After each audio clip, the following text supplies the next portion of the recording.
danse avec Mia Fry et devient une star de la danse. De petite démonstration dans un instant, elle nous a promis qu'en 2 minutes, elle pouvait savoir qui était un bon coup. Je le dis à Éric Zemmour qui nous rejoint, puisqu'il n'était pas au courant. Vous allez devoir essayer comme nous. Alors, je voudrais rappeler aux téléspectateurs que nous étions dans un avion, le Concorde, avec vous. Le lundi 4 novembre, un des moteurs du Concorde est tombé en panne. Oui. Donc vous étiez en train de nous expliquer que vous en rendez compte. On vous explique rien, mais tout se casse la figure autour de vous. Oui. Je disais, une hôtesse se casse la figure, pour le bon. Parce qu'à mon niveau, devant moi, il y avait une hôtesse qui était en train de servir les repas aux voyageurs et je vois que le chariot se vide de son contenu et je ne vois plus le tapis dans le couloir, il était recouvert de morceaux de porcelaine et elle s'est accrochée comme ça, elle est tombée parce que l'avion il bougeait tellement, nous on était assis mais elle était debout donc elle est tombée et après quand ça s'est calmé, elle s'est relevée, elle s'est recoiffée. Ça vous a marqué ça? Ben oui, parce qu'elle s'est recoiffée, elle dit ne vous inquiétez pas. Elle était en sang, elle s'est recoiffée, c'est horrible. Non, non, elle n'était pas en sang, je raconte ce qui s'est passé, si elle me regarde, on l'embrasse. Voilà. C'est mon métier, j'embrasse les gens qui sont là. Je lui en veux pas du tout. Et alors elle s'est relevée, elle s'est arrangée. Elle n'y pouvait rien. Non, elle n'y pouvait rien. Est-ce que Goussainville est en vue ou pas? Non. Non, à ce moment-là. On était en plein océan, on était au-dessus de l'océan, oui. Alors, quelles explications vous avez et à quel moment? Elle s'est levée et comme tout être humain, j'imagine à sa place, elle essayait de calmer l'ambiance parce que tout le monde était très nerveux, tout le monde était très stressé.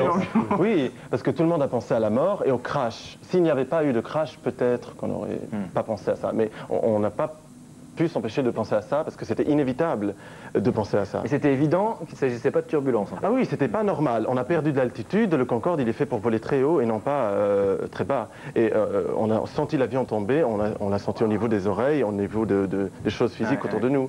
Et alors elle s'est arrangée les cheveux et après elle nous a dit « Ne vous inquiétez pas, c'est déjà arrivé ». Alors quand elle a dit ça, alors, on rigole maintenant de ça, mais croyez-moi, ce jour-là, ce matin-là, dans le Concorde, je ne rigolais pas du tout.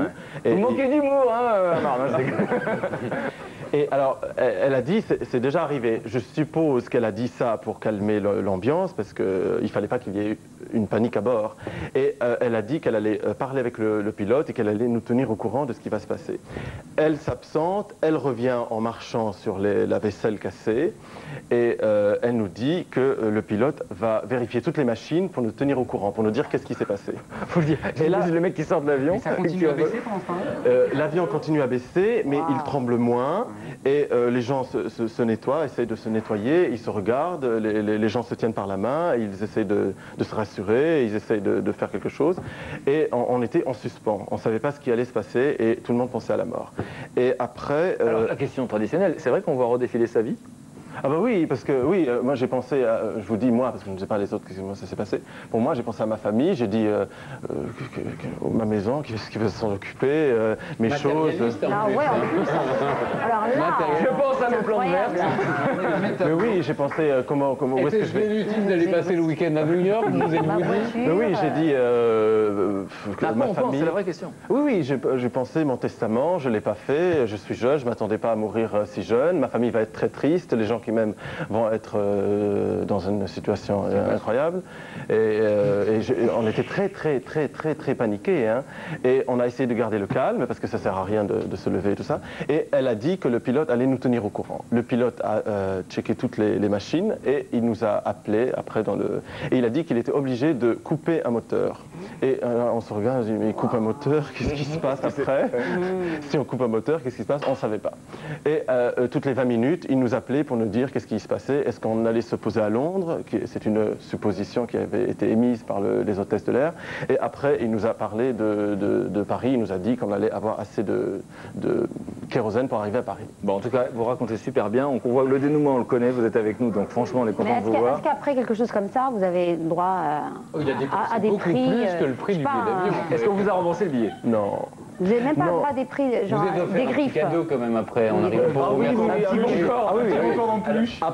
Après les turbulences, presque arrivés à Paris, les hôtesses de l'air se sont approchées de chaque voyageur en lui proposant du caviar et du champagne.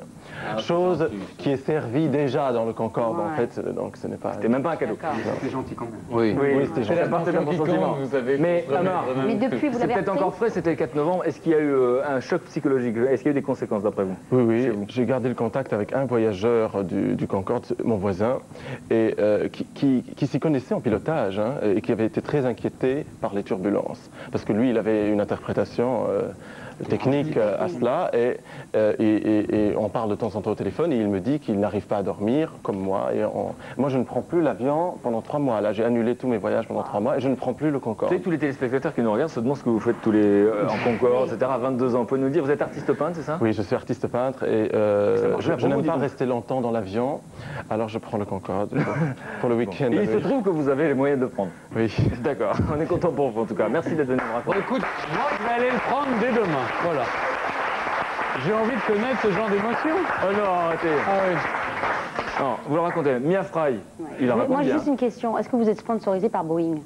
Par Boeing. Oui, non, D'accord. pas du tout. Non, non. Ah, vous vous demandiez, c'était. Elle a l'esprit critique, Mia Fry, attention. Ouais. Hein, elle se Non, non, c'est demandait- juste pour savoir, parce que là, Alors, là c'est hard. Hein.